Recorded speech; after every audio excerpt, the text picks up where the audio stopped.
All right. Hello, everybody, and thanks for tuning in to the player spotlight of Mr. Chris Green. Please stop staring at my shirt right now. I have no way to fix that. Well, I could, but it would look even worse. So, yeah, Chris and I were chatting about this earlier. But anywho, now that I brought your attention to it. The floating head. Yeah. So, first of all, Chris Green, thank you very much for doing the player spotlight with me and for everything that you've done for the stream. Holy crap. There's a lot of things that Outer Points Productions would not have if it wasn't for you. So, thank you. You're welcome. I'm excited for Outer Points being here in the streaming booth adversity, and I'm just, like I said before, I'm super excited to be part of it and help out whenever and wherever I can. I think it's great. And you have been. So, much appreciated. Let's talk about you.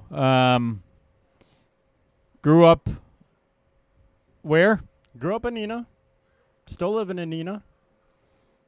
Left town for a little bit, but yeah, pretty much stayed home. Stayed in the hometown all this time. Your wife, Heather, has been one of your biggest advocates when it comes to playing on the stream and commentating, and she thinks you're actually pretty good at it, which I think she's watching the wrong stream when she watches us, but whatever. No, I enjoy doing the stream, and yes, Heather has been great, especially the last couple of years when I said I really want to kind of get serious about pool again, get competitive again, fix a lot of bad habits I had, and she really has been like, go play pool, do your thing, and she likes to go to live music, so and I don't mind going to it and seeing a band, but after like the first set, after a half an hour or so, I'm like, okay, I'm bored. Okay. I'd rather come play pool. I've always been like that. Whenever I've been in the bars, it's always, if it ain't got a pool table, I don't go, because I get bored sitting at a bar just thinking. Sure. So you mentioned working on some of the bad habits. Is there a timeline of when you're going to start doing that, or is that soon? Soon? Okay. Just as soon as you start coaching me, we'll be all good. No, been trying. Like I say, I used to be. Brad and I were just talking about it too, because me and him have known each other since we both turned 21 and started shooting in bars. Oh, really? Yep. Wow. We didn't know each other before that, but yeah, Mr. Roberts days. Mr. Roberts did in-house league. It was a bar in Appleton on 47 next to Grumpy's at the time, and they did this in-house league. They had a beginner league and advanced or intermediate and advanced. And so, yeah, I tried shooting all 3 nights back then when I turned 21, 22, and that's when I met Brad and actually Kevin Dorn, because Kevin and Brad were on a team together back then for quite a few years. You know Kevin Dorn? Yep. Oh, I know Kevin Dorn also. Sorry. That's all right. He's all right. He's a good dude. So you've been playing for 35 years of your 56 on the planet. Yep. Favorite game is 8-ball. Any particular reason, or you just that's what you grew up on? For me, part of it, I grew up on it in like the bars. Everybody plays 8-ball because it gets expensive playing 9-ball on a coin table or whatever. But yeah, started out with 8-ball, but really 9 and 10-ball. Well, 10-ball wasn't a thing back then, but 9-ball, it's like, well, you have to shoot these balls in a certain order, and I always liked the fact that. For me, 8-ball, every game's a new puzzle. Solve the puzzle. The chess game. Yes, I like to think. I believe it or not, I am a thinker. So, wait, I've never used this. I've never used this button in a player spotlight before. I want to see if it works. We'll find out. I heard it. I think I heard it. All right. But no, that's what I really like about 8-ball is it's a new puzzle every game, and I think that's what attracts me to the game of pool. Is it's always, yeah, you're hitting the cue ball, you're hitting an object ball, but if you really get into the depth of the game, it's a new puzzle every rack, and that's what I like about it, and it keeps my interest. I'm ADD and ADHD, so it's hard to stay focused sometimes. I'm sorry, what? What? Squirrel? Oh, look at that cutie. No, kidding. What's that shiny thing over there? Play with the Sean. Favorite restaurant is Mims. Oh, yeah. Yeah, I love their chocolate malts and the butter burgers. Mrs. Cheddar and I like Mims as well. Good stuff. You have to let me know next time you guys go. We'll meet you. No. No. I feel the love. Chris and I have spent a lot of time in the booth together, so Yes, we have. we can say this stuff to each other. So don't be offended out there. No. So, kids? Personally, no. My Heather has 2, so I have a stepdaughter and a stepson. Okay. 40 and 30, 33, I think Chase is going to be. Are they going to be watching you tonight, cheering you on? Randy better. might. The daughter might be watching. I don't know about Chase, but So, looking back on the history of your game, who would you say is the biggest influence in pool for you? I'd say like in the 90s and early 2000s, Allison Fisher.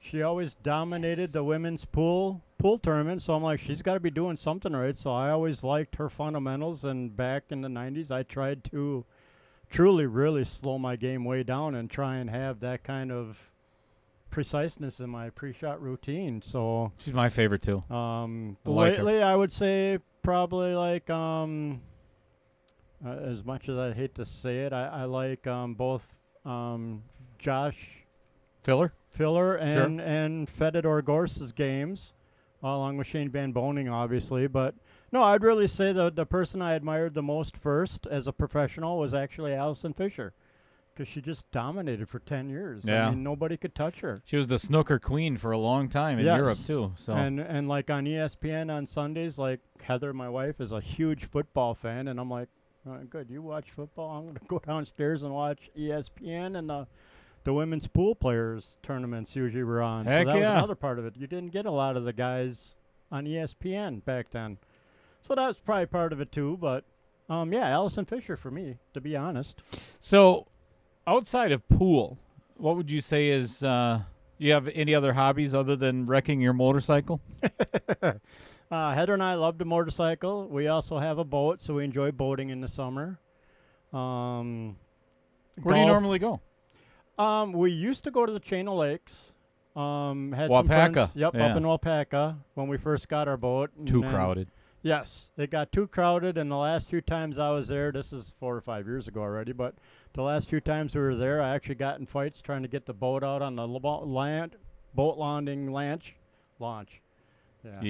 Yep. Uh-huh. I could see where that I've been, would I've been happen. drinking, no. But no, it just got way too crowded, and I mean, yeah, I love the clear waters and that, and so does Heather, but I'm like, it's just not worth the fight, and, anybody that's on the lake, like I knew a buddy, he kept his boat there 24/7, but yeah, he was paying like $2,000 a season just to use somebody's dock. Wow. Yeah, He that's didn't crazy. even have access to their house or anything. It was literally just to put your boat on the dock, and that was it. $2,000. I'm like, yeah, no. I'm into boating, but I'm not So, into boating that much. Where do you normally go now? Lately, we've been going to Lake Poygan. Poygan. That's where we go now. Yep. We're gonna have to get our boats together this summer. Definitely. Yeah, I think we talked about that a little bit last year, late in the season, that you said Mhm. you go to Poygan to one of the sandbars. So, yeah. So, So- yeah, boating in the summer, wintertime. I build plastic model kits. I used to do that a lot when I was a teenager, so I'm trying to get back into that habit a little bit. But Cars, planes, boats, I everything. reckon, yep. Battleships, you name it. My dad was into ships and warplanes, so when he passed, I inherited a lot of his stuff. But yeah, so I'll probably be building some of the models that he did not, just because he paid a lot of money for them.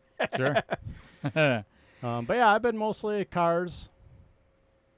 But yeah, So in preparation for tonight's match, so you've played. This is your second or third KO challenge. second. Second one, I right? did the very first one. Yep. And then this one. Yep. So it's my second KO.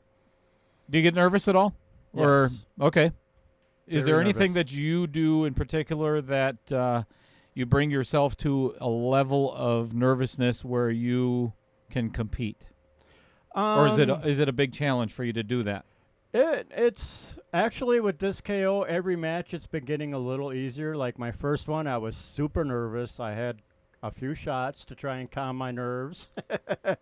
But no, I've been watching some YouTube videos from like Darren Appleton and Niels Fine about like doing more breathing and concentrate on that over watching your opponent run out on you or something like that. So I've been trying to do that and like in between table time or my time at the table to like try and disassociate a little bit. Mm-hmm. to let myself calm down instead of going, oh my God, this guy's running out on me. Now You I can't gotta change try and what's catch up." happening at the table anyway. Correct. So, So I'm really been working on mentally for myself to just let go what I can't control and just be patient and go, all right, when it's your turn at the table, now you have to refocus.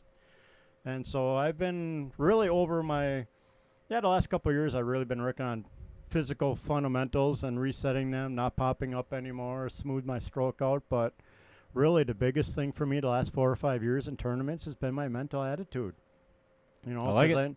Because I knew where I played, 20 years ago, and it's like I was letting myself get frustrated that I'm not pocketing certain balls or all the time or as consistent. And watching some of them videos and just trying to do a little self-awareness, I've just been trying to let go and go, hey, you can only do the best you can do and be happy with that. as long as I've been streaming too, that is every amateur's biggest obstacle. My Yes. opinion Is their is the mental mental attitude. game. Yes, they get frustrated, get angry, annoyed, whatever at a bad roll or a missed shot on their so I've own. been really trying to let that Let it go. I Yep. mean, Saturday I was down here for the 520 and under, and I ran into a guy. He could play well, and I underestimated him and opened up 2 racks, and he ran out on me, and I'm like, oh crap! All right, got to play a little more of a safety game against him. But I didn't go, like even 6 months to a year ago, I'd have been so mad because this guy's running out on me. I'd have been mad like, oh my God, I opened up the rack. You're an idiot. You're stupid. I've been working really hard the last 6 months to change my thinking in Good. the chair. It changes And everything. It's paying off. Good. Well, again, Chris, seriously, thank you very much for all that you've done for me. And you're welcome. I like I said, I love that we have the stream here. I love you brought it here. I'm glad we've gotten to know each other over the last year. You bet. And a little bit, and kind of become friends in the last year. And but I'm excited. I'm glad to help. I'm excited for the stream for Varsity to get us on the map, get us known, for you to be successful at it. And I'm excited to be part of it. I think it's great. And what is love it? I was kind of curious. So, you're 2 matches away from the finals. What does that mean to you to get to the finals? It's huge for me. I mean, like I said, the last 3 or 4 years, I've gone to tournaments. By dumb luck, I came here about a year and a half ago for a 650 or under we had here, and I won a few games. I think that's what made my Fargo drop so bad because I lost, because I won a couple games, as dumb as that rating thing goes, and it dropped me back underneath a 499, and it's like I went to a couple at Portage and Charlie's, and I'm like, why can't I get to the finals? Mm-hmm. And it's like I realized a lot of it was my mental thinking at the chair. So being this far into the money is huge for me, because it's like as dumb as it sounds over the last 20 years, I'm figuring it out again, how to be calm in the chair. Yeah, As dumb as that sounds. Doesn't sound dumb at all. So all been there. that's a huge, more than shooting straight or whatever, my mental attitude at the chair is the hugest thing in this KO for me. Yeah. That I'm Your super proud Your of. wife just said we're done. So apparently we have to listen to her for some reason. No, we don't. All right. Well, I wish you the best of luck in tonight's match, Thank you. and maybe we'll see you in the finals. Hopefully. That's my plan. All right. Take it all, baby. Thanks, Chris. Thank you.